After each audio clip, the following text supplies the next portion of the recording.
यहोवा का भय मानना बुद्धि का मूल है। बुद्धि और शिक्षा को मूढ़ ही लोग तुच्छ जानते हैं।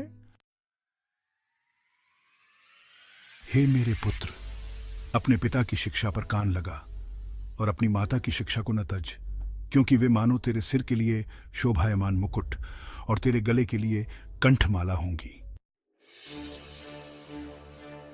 हे मेरे पुत्र, यदि पापी लोग तुझे फुसलाएं तो उनकी बात न मानना। यदि वे कहें हमारे संग चल कि हम हत्या करने के लिए घात लगाएं, हम निर्दोषों की ताक में रहे, हम अधोलोक की नाई उनको जीवता कब्र में पड़े हुओं के समान समूचा निगल जाए। हमको सब प्रकार के अनमोल पदार्थ मिलेंगे, हम अपने घरों को लूट से भर लेंगे। तू हमारा साझी हो जा, हम सबों का एक ही बटुआ हो।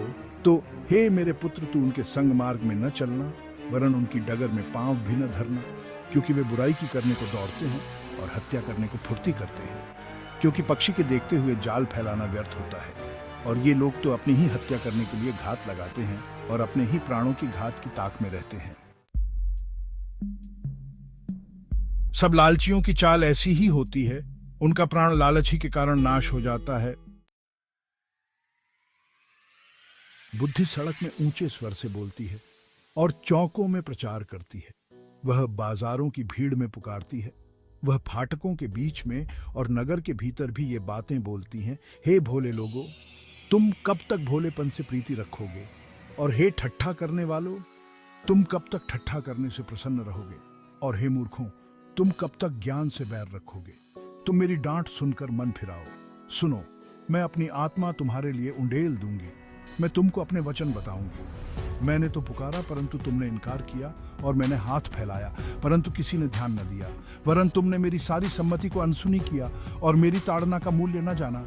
इसलिए मैं भी तुम्हारी विपत्ति के समय हंसूंगी, और जब तुम पर भय आ पड़ेगा, वरन आंधी की नाई तुम पर भय आ पड़ेगा और विपत्ति बवंडर के समान आ पड़ेगी, और तुम संकट और सकेती में फंसोगे, तब मैं ठट्ठा करूंगी। उस समय वे मुझे पुकारेंगे और मैं न सुनूंगी।